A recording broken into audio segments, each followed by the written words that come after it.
Hello friends, welcome to ధృతి GS academy. Rahul Gandhi భారతీయ పౌరసత్వము రద్దు విషయంలో బీజేపీ నేత సుబ్రహ్మణ్య స్వామి అని చెప్పేసి ఢిల్లీ హైకోర్టులో పిటిషన్ దాఖలు చేయడం జరిగింది.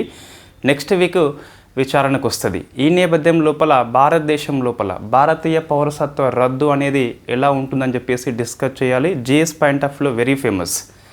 సో ఫస్ట్ అంశం ఎందుకు వార్తల్లో ఉంది అంటే, రాహుల్ గాంధీ ఎంపీ ఎక్కడి నుంచి?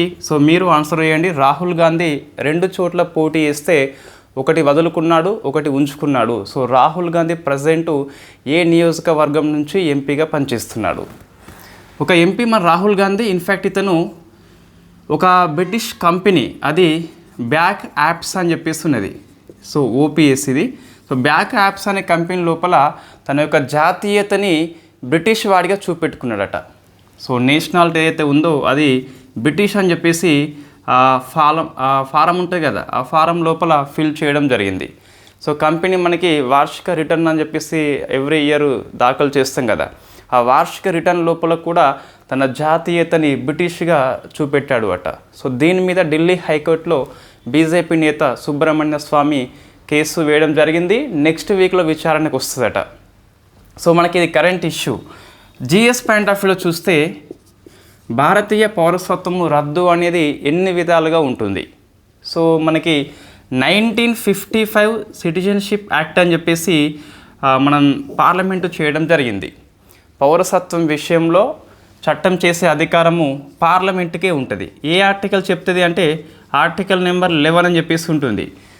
భారతదేశం లోపల పౌరసత్వం విషయంలో చట్టం చేసే అధికారం పార్లమెంటుకు ఉంటుంది. ఆ అధికారాన్ని ఉపయోగించుకొని 1955 చట్టం చేయడం జరిగింది.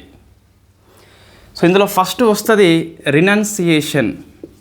రినౌన్సియేషన్ తెలుగులో మనకి లక్ష్మీకాంత్ పుస్తకంలో ఏముంటుందంటే పరిత్యాగం అని చెప్పేసి ఉంటుంది. అంటే పరిత్యాగం ద్వారా భారతీయ పౌరసత్వాన్ని కోల్పోవడం అని చెప్పేసి పిలుస్తాం. ఇది ఎలా ఉంటుంది అంటే, ఒక మేజర్ వ్యక్తి వాలంటరీగా తన యొక్క పౌరసత్వాన్ని వదులుకుంటాడు. ఇది వాలంటరీ బేస్లో. స్వచ్ఛంగా కాబట్టి మనకి ఇక్కడ పరిత్యాగం అని చెప్పేసి ఉపయోగించవచ్చు. అయితే ఇతను మేజర్ కదా, ఇతనికి పిల్లగాడు ఇన్ఫ్యాక్ట్ ఆడామే గిట్ట పిల్ల ఉన్నట్లయితే అప్పుడు వీళ్ళు కూడా పౌరసత్వాన్ని కోల్పోతారా? మైనర్స్ అంటే ఎస్, కోల్పోతారు. కానీ వీళ్ళకి 18 ఏళ్ళు వచ్చినాక 1 ఇయర్ లోపు మరొకసారి భారతీయ పౌరసత్వాన్ని స్వీకరించే హక్కు వాళ్ళు కలిగి ఉంటారు.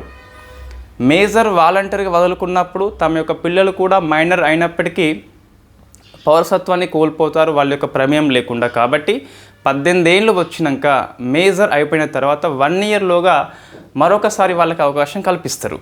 ఇది ఫస్ట్ది. సెకండ్ది ప్రజెంట్ మనకి వార్తల్లో ఉంది రాహుల్ గాంధీ విషయం లోపల. దీన్ని ఇంగ్లీష్లో టెర్మినేషన్ అని చెప్పేసి పిలుస్తాం. తెలుగులో ఏమొస్తుంది అంటే లక్ష్మీకాంత్ పుస్తకం ప్రకారం చూస్తే సమాపనం అని చెప్పేసి వస్తుంది. ఇదేంటి అంటే, ఒక సిటిజన్ ఆఫ్ ఇండియా తాను మరొక దేశం యొక్క పౌరసత్వాన్ని స్వీకరిస్తే ఆటోమేటిక్గా భారతీయ పౌరసత్వం రద్దు అయితే అవుతుంది. ఇప్పుడు రాహుల్ గాంధీ విషయంలో ఆరోపణ అదే.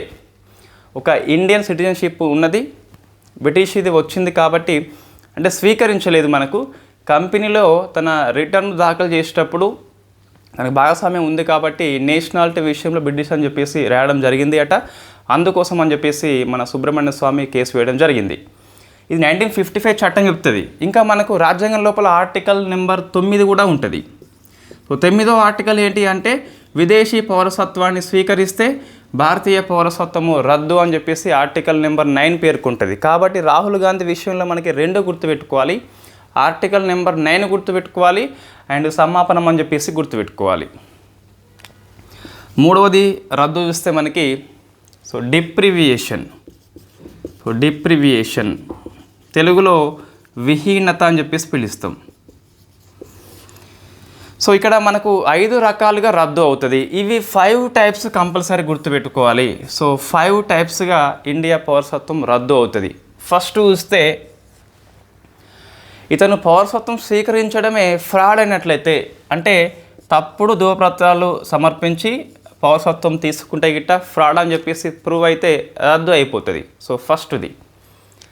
సెకండ్ది, కాన్స్టిట్యూషన్ ఆఫ్ ఇండియా పట్ల డిస్రెస్పెక్ట్ కలిగి ఉంటే, అవిధేయత చూపిస్తే గిట్ట సో డిస్రెస్పెక్ట్ అని చెప్పేసి చూసుకోవాలి. అండ్ థర్డ్ ఏముంటుంది అంటే ఒక ఎనిమీ కంట్రీస్తోని వ్యాపారం చేపడితే, సో ఈ బిజినెస్ కనుక ఒక ఎనిమీ కంట్రీ అని చెప్పేసి ఇండియా డిక్లేర్ చేస్తే, వాళ్ళతో వ్యాపారం కండక్ట్ చేస్తే సో రద్దు అవుతుంది. ఎనిమీ కంట్రీ అని చెప్పేసి చూసుకోవాలి, లేదా ఏలియన్ కంట్రీస్ అని చెప్పేసి కూడా పిలుస్తాం ఇంగ్లీష్లో.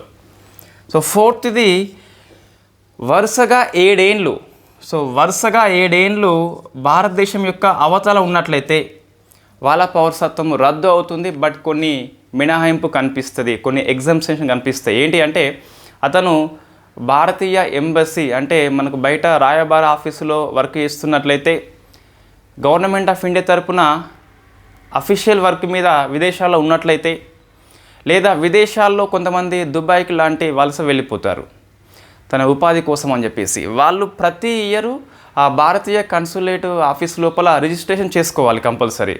అట్లా చేసుకున్నప్పుడు మళ్ళీ మినహాయింపు అయితే ఉంటుంది. కేవలం 7 years బయట ఉన్నాడని చెప్పేసి రద్దు చేయలేము మనము.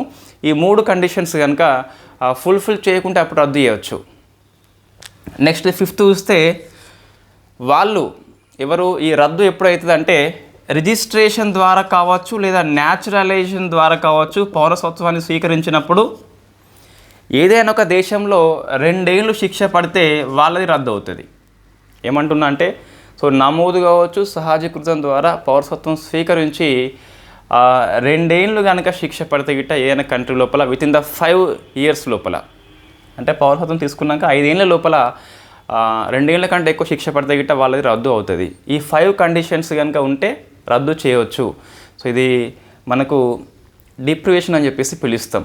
ఇవి 3 కంపల్సరీ గుర్తుపెట్టుకోవాలి. రాహుల్ గాంధీ విషయంలో ఈ 3 మనకి వార్తల్లో వస్తాయి. అంటే రాహుల్ గాంధీ అంశం వార్తల్లో ఉంది కాబట్టి ఈ 3 అధ్యయనం చేయాలి తప్పనిసరిగా.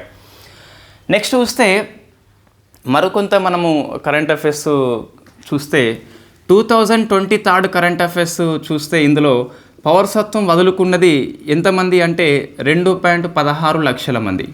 సో ఇది మొన్న పిఐబి న్యూస్లో వచ్చింది. ఈ లోక్సభలో క్వశ్చన్ అవర్లో చెప్పిన ఆన్సర్. 2022 ఇయర్లో చూస్తే ఒకేసారి 2.25 lakhs, ఒక ఇయర్లో ఇది అత్యధికం అని చెప్పేసి పిలుస్తాం. Highest ever in 1 year 2.25 lakhs మంది భారతీయ పౌరసత్వాన్ని వదులుకోవడం జరిగింది.